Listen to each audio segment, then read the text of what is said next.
자카르타 연합의 아름다운 아침입니다. 다 함께 사도신경으로 신앙 고백하겠습니다.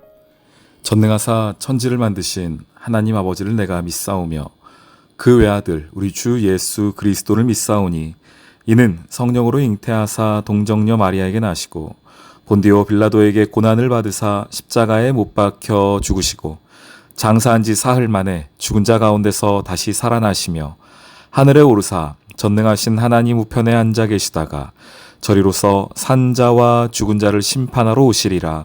성령을 믿사오며 거룩한 공회와 성도가 서로 교통하는 것과 죄를 사하여 주시는 것과 몸이 다시 사는 것과 영원히 사는 것을 믿사옵나이다.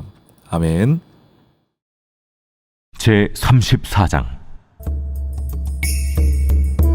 엘리후가 말하여 이르되 지혜 있는 자들아 내 말을 들으며 지식 있는 자들아 내게 귀를 기울이라.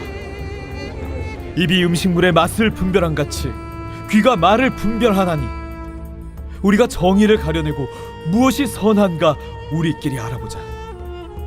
욥이 말하기를 내가 의로우나 하나님이 내 의를 부인하셨고 내가 정당함에도 거짓말쟁이라 하였고 나는 허물이 없으나 화살로 상처를 입었노라 하니 어떤 사람이 욥과 같으랴.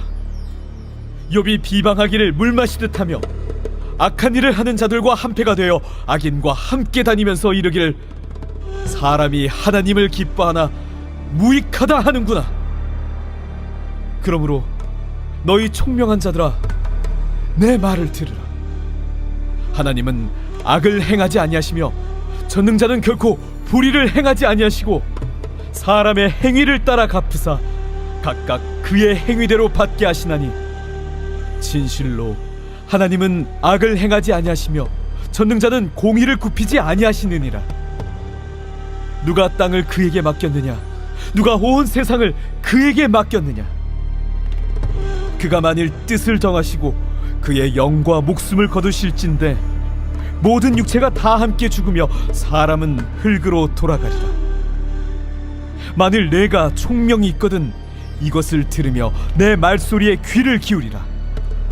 정의를 미워하시는 이시라면 어찌 그대를 다스리시겠느냐?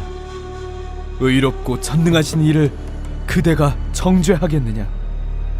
그는 왕에게라도 무용지물이라 하시며 지도자들에게라도 악하다 하시며 고관을 외모로 대하지 아니하시며 가난한 자들 앞에서 부자의 낯을 세워주지 아니하시나니 이는 그들이 다 그의 손으로 지으신 바가 됨이라. 그들은 한밤중에 순식간에 죽나니 백성은 떨며 사라지고 세력 있는 자도 사람의 손을 빌리지 않고 제거함을 당하느니라.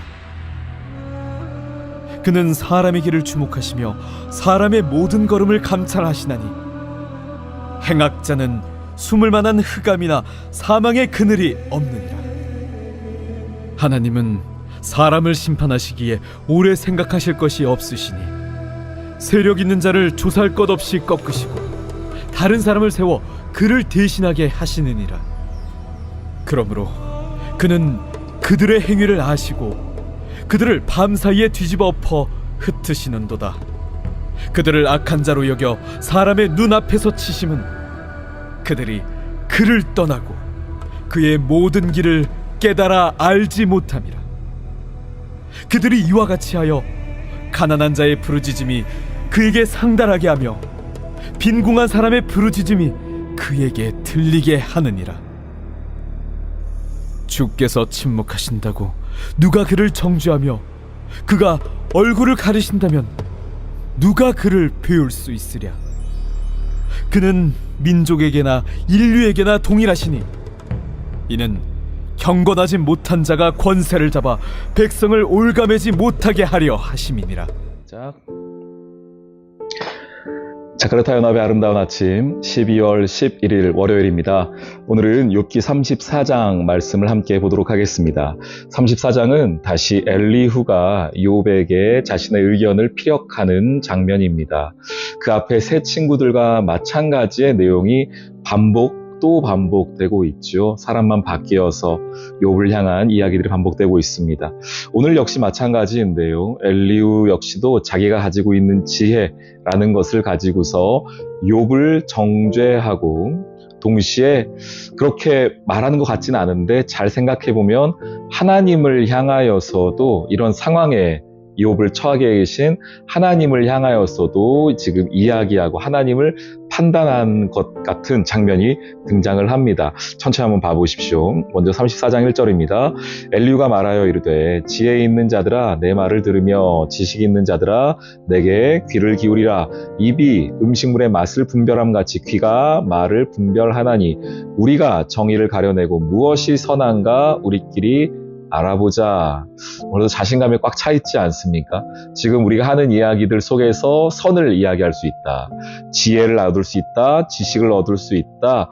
귀가 말을 알아들어서 분별하여서 참된 지식과 지혜를 지금 얻을 수 있는 것으로 이야기하고 있습니다.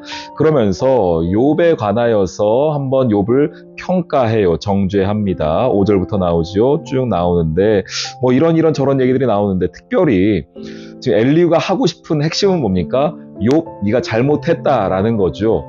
그러다 보니까 여기 엘리후가 실수하는 게 하나가 있어요. 첫 번째 실수는 뭐냐?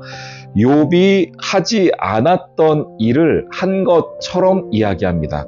7절 말씀 보세요. 7절과 8절 말씀에 욥이 비방하기를 물 마시듯 하며 악한 일을 하는 자들과 한패가 되어 악인과 함께 다니면서, 뭐 7절은 조금 그럴 수 있다 싶어요. 욥이 하나님을 향하여서 한탄하는 장면들이 있으니 그것을 비방한다라고 뭐 보는 관점에 따라서는 그렇게 볼 수도 있겠습니다. 그런데 8절은 전혀 그렇지 않죠.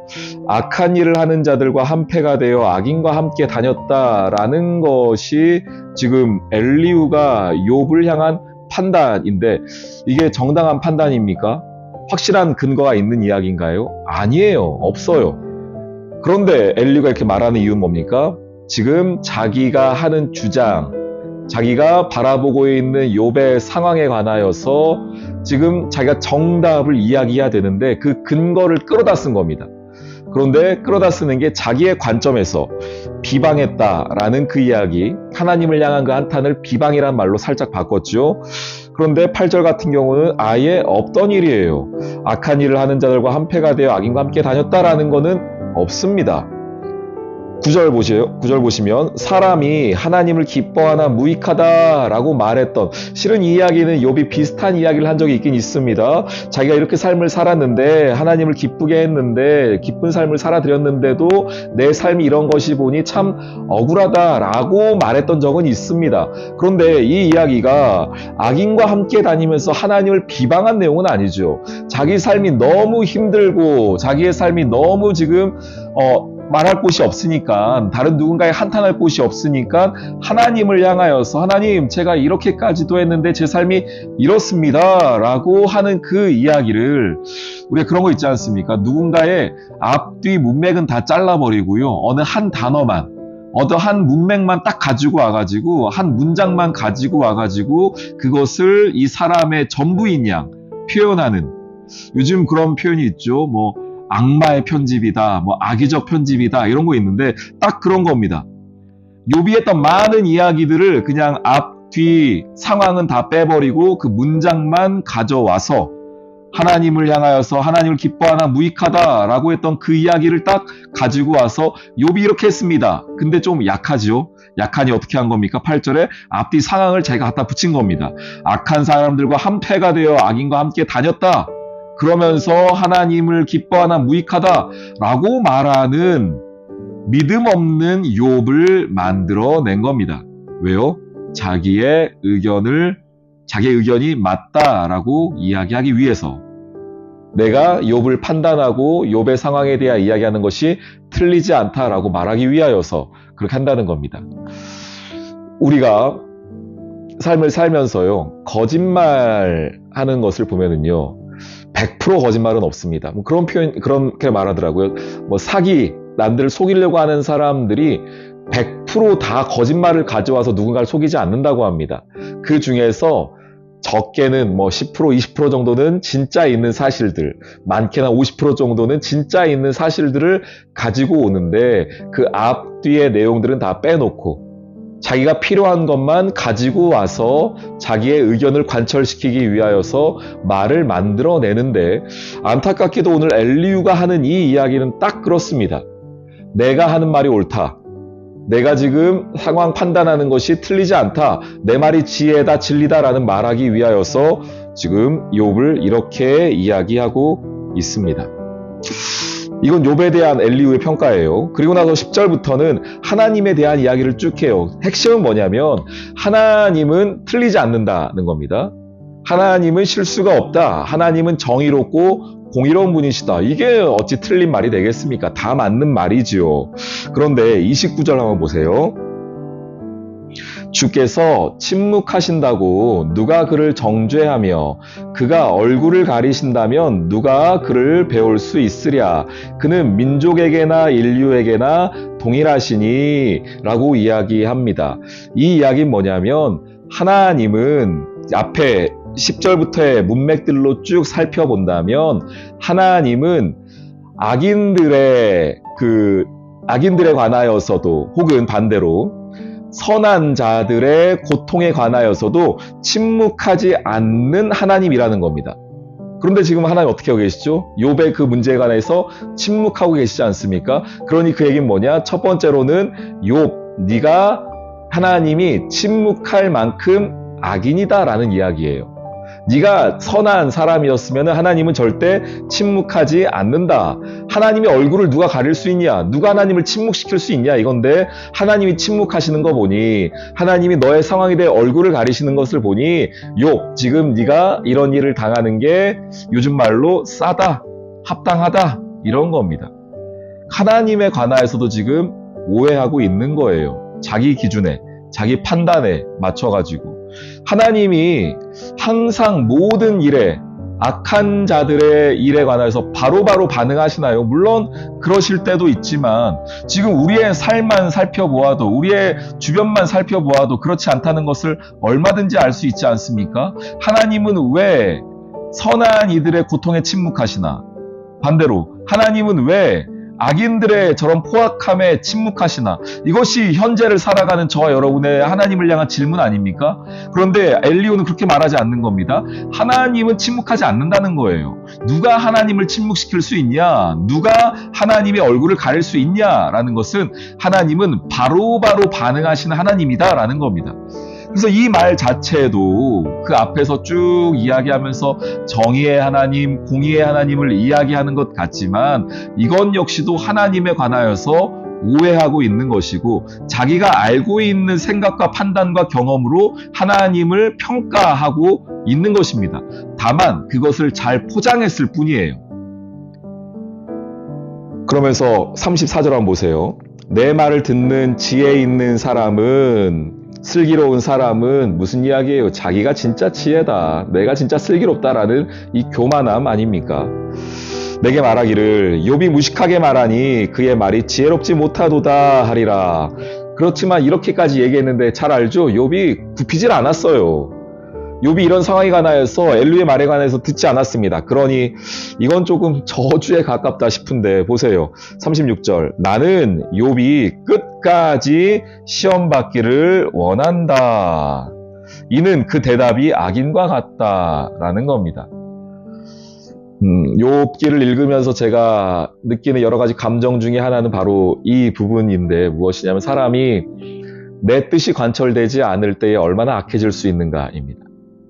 내 생각이 다른 이들에게 전해지지 않았을 때에 얼마나 마음이 강팍해질 수 있는가입니다. 보세요.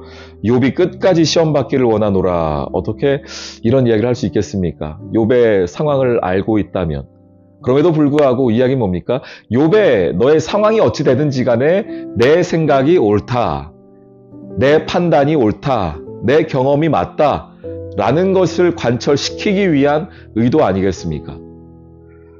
오늘 사랑하는 귀한 성도님들, 오늘 하루를 살아가시면서 상대방을 향한 생각, 동시에 하나님을 향한 생각에 관하여서 조금 더 넓게 생각할 수 있는 여러분 되기를 주님의 이름으로 축원합니다.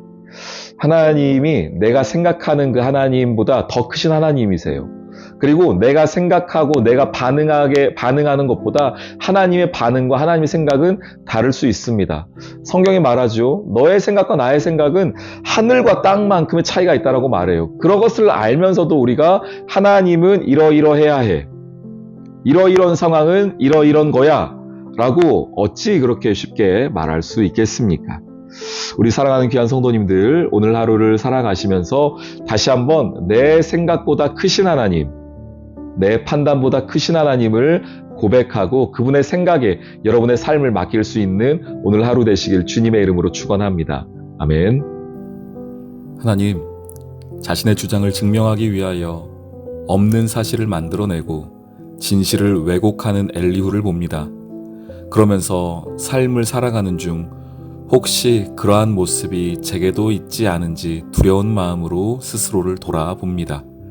옳고 그름을 판단하여 결론을 내는 것도 중요하지만 그것을 향하여 가는 과정에서도 거짓이 없기를 소망합니다. 또한 내가 아는 하나님이 하나님의 전부인 양 교만하지 않기를 소망합니다. 내 생각보다 크시고 넓으신 하나님을 인정하는 믿음을 주세요. 오늘 하루도 그 크신 하나님 안에서 승리하기를 소망합니다. 예수님의 이름으로 기도합니다. 아멘.